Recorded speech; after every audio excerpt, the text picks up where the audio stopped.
Mitos atau fakta? Kamu tidak bisa menanam apapun di pasir gurun. Kedengarannya jelas ya, pasir itu kering, asin, dan tidak ada kehidupan. Tapi ini dia yang menarik, itu mitos. Dengan catatan penting, aku akan jelaskan. Pasir saja itu jelek sekali buat bertani. Tidak ada nutrisi, tidak ada struktur, air langsung meresap. Tanaman butuh 3 hal dasar, air, nutrisi, sesuatu untuk menahan akarnya. Pasir memberimu hampir tidak ada dari itu semua. Jadi, kenapa kita lihat pertanian hijau di gurun? Karena orang-orang mengakali pasirnya. Mereka menambahkan apa yang tidak dimiliki pasir. Ayo kita gurun Gobi di Tiongkok. Gobi itu bukan cuma bukit pasir tak berujung, itu kerikil, batu, dan dataran yang dihantam angin, ukurannya lebih besar dari banyak negara. Selama puluhan tahun, gurun ini bergerak mendekati kota dan lahan pertanian. Badai debu, jalan tertutup, panen gagal. Tiongkok melawan dengan campuran trik lama dan teknologi baru. Pertama, mereka memperlambat angin. Pekerja memasang jutaan papan catur jerami di atas pasir, tikar persegi dari jerami gandum yang dipasang dalam kotak-kotak. Kotak-kotak ini menjebak pasir, menahan bukit pasir di tempatnya dan memberi kesempatan pada tanaman muda. Lalu, mereka menanam pahlawan tempat-tempat keras, pohon saksau, willow pasir, semak nitre, rerumputan yang kuat. Semak-semak rendah dan tangguh yang tidak butuh banyak, tapi melakukan banyak hal. Akarnya menahan tanah, naungannya mendinginkan tanah, daunnya menambah bahan organik seiring waktu. Selanjutnya datang air. Irigasi tetes, pipa-pipa kecil yang mengalirkan air langsung ke zona akar. Kadang ditenagai pompa surya, kadang dialirkan dari kanal sungai seperti Sungai Kuning, kadang dari air tanah yang dikelola dengan hati-hati. Air itu berharga di sini, jadi setiap tetes sangat berarti. Dan nutrisi.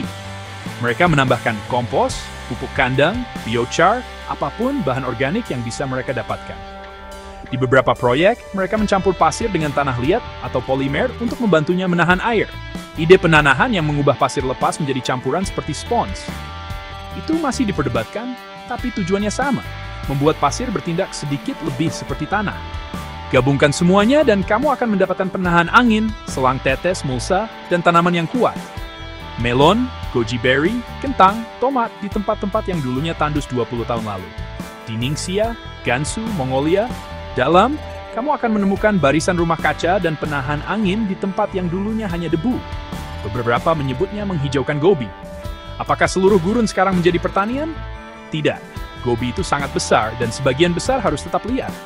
Yang berubah adalah zona-zona yang ditargetkan di sekitar desa, jalan, oasis.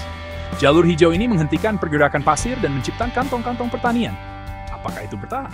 Apakah itu bertahan? Bisa, jika penggunaan air tetap cerdas.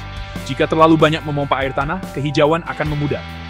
Kelola dengan baik, dan semak-semak akan membangun tanah asli selama bertahun-tahun. Jadi, mitos atau fakta? Pasir gurun tidak bisa menumbuhkan tanaman itu sebagian besar mitos. Jika kamu membawa bagian-bagian yang hilang, pengendalian angin, air, nutrisi, dan spesies yang tepat. Tiongkok tidak mengubah seluruh Gobi menjadi taman.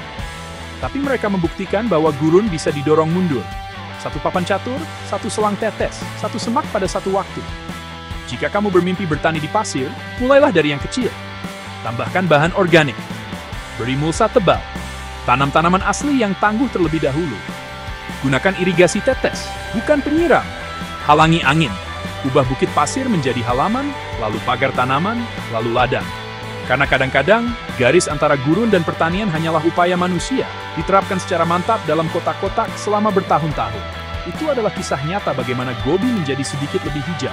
Dan ya, dalam kondisi yang tepat, pasir gurun bisa menumbuhkan makanan. Mitos terbantahkan. The New Things.